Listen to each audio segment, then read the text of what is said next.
बीडमधील परळी येथे आयोजित कार्यक्रमात माजी मंत्री धनंजय मुंडे यांनी सातत्याने होत असलेल्या आरोपांबाबत मनातील खदखद व्यक्त केली। बीड जिल्ह्यात कोणतीही घटना घडली की बोट माझ्याकडेच दाखवले जाते असे सांगत त्यांनी नाराजी व्यक्त केली। मी आयुष्यात कधी नव्हतो इतका अस्वस्थ काल होतो। पुरावा नसताना मी कोणावरही आरोप करत नाही। एका व्यक्तीला बदनाम करून या भागाचा विकास रोखता येणार नाही असेही त्यांनी स्पष्ट केले। त्यांच्या वक्तव्याची राजकीय वर्तुळात चर्चा सुरू झाली आहे। या सगळ्या परिस्थितीमध्ये आज आपण परळीमध्ये शिक्षण संस्था चालू केली आहे। माझ्यावर परळी सर्वांगीण विकासाची जबाबदारी आहे।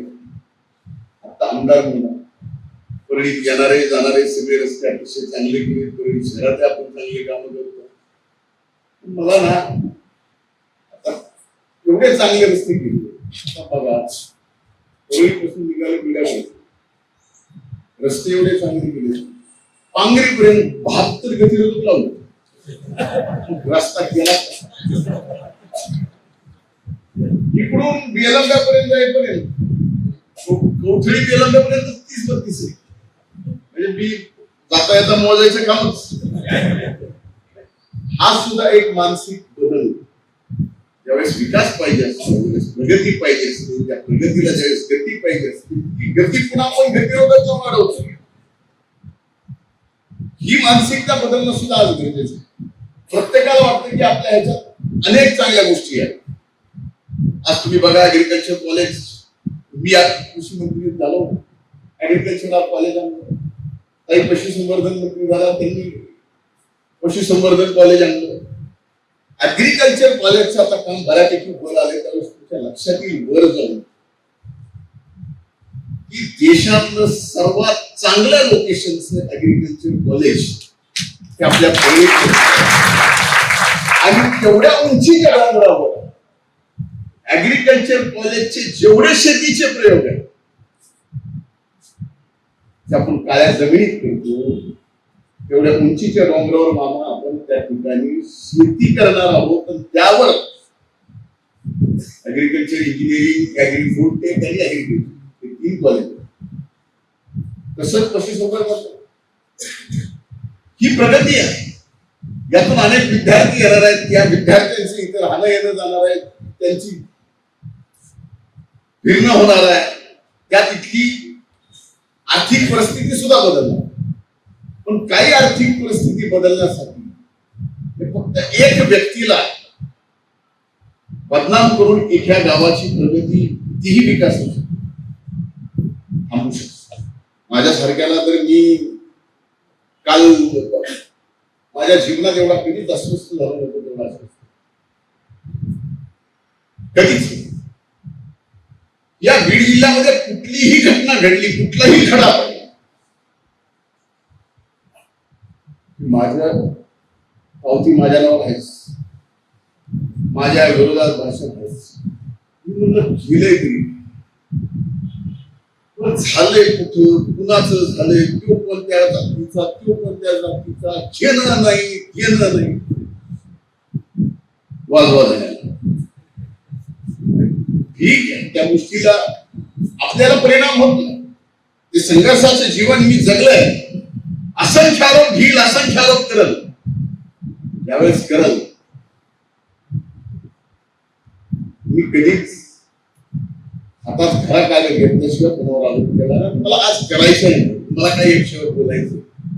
पण वस्तुस्थिती घ्या की यामुळं काय होतं, एक व्यक्तीला बदनाम केल्यामुळं आपल्या इकडे येणारी जी प्रगती आहे, कोण म्हणतं सिमेंट फॅक्टरी कशी आहे, आज कशी कुणाला माहिती की सिमेंट फॅक्टरी कशी आहे?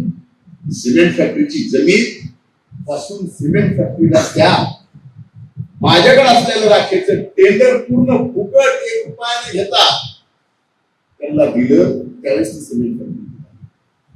मलनाथपूरचा 80 मेगावॅटचा आपण प्रकल्प पाहतो सोलारचा,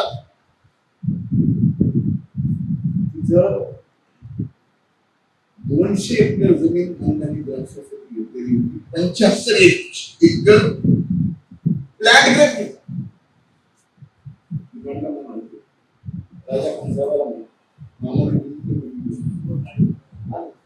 तारीख सगळं मोडून ती जमीन जशाला तशी आपण 80 मेगावॅटच्या प्रकल्पाला दिली का, तर त्यावेळेस 80 मेगावॅट 1 मेगावॅटची किंमत 7 कोटी रुपये होती. आणि सगून 480 कोटी रुपयाची गुंतवणूक झाली.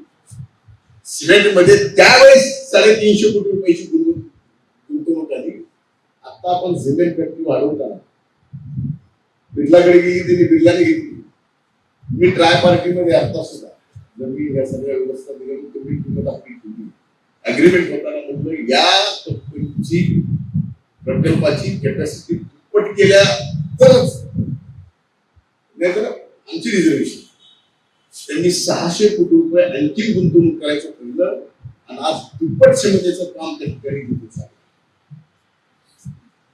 सभागृहात एक प्रश्न विचारला की काय परिणाम होतो, मुख्यमंत्र्यांना उत्तर द्यावं लागलं की 3.5 मेगावॅट परळीला आम्ही भलेही थर्मल पॉवर स्टेशन देता आलं नाही तर सोलारचा प्रकल्प देऊ. आता 50 मेगावॅटच्या सोलारच्या प्रकल्प टेंडर निघालेलं आहे. 300 मेगावॅट प्रकल्प झाला. एक प्रकल्प 1 मेगावॅट 20 मेगावॅट 4 कोटी रुपयात एक सोलार. तसे जास्त लागते कारण 50 मेगावॅट म्हणलं की 70 मेगावॅट बसवावं लागतं. ते टेक्निकल. हे सगळे प्रकल्प करत असताना माझा सांगायचा उद्देश आजचा हेतू खरंच नाहीये, पण एक व्यक्तीला बदनाम केलं, एका व्यक्तीला एवढं मोठं वैद्यनाथाचं ऊर्जापीठ, एवढी मोठी रेल्वेच्या जंक्शनची शक्ती आहे, एवढं मोठं यात माझ्या सरकारने जर आता तो विषय बोलू नये, मला बोलायचा नाही, तर पुन्हा त्याच्यात अडचणी प्रकल्प आहे. असे असंख्य मोठे प्रकल्प ज्याच्यात आम्ही स्वप्न बाहेर जाऊन बाहेरचं शहर बघितल्यानंतर आपल्या गावासाठी पाहिलं की आम्हाला पूर्ण करायचं. आणि अपेक्षा एवढीच आहे आपल्याकडून माननीय सरकार मंत्री महोदय या सर्व कामामध्ये आपलं सुद्धा तेवढंच योगदान राहणार आहे. आजपर्यंत राहिले, पुढे सुद्धा राहील. ते राहिलं नाही. बेटा मी तुझ्या प्रश्नाचं उत्तर. Bureau report, Lokvahini media, Beed.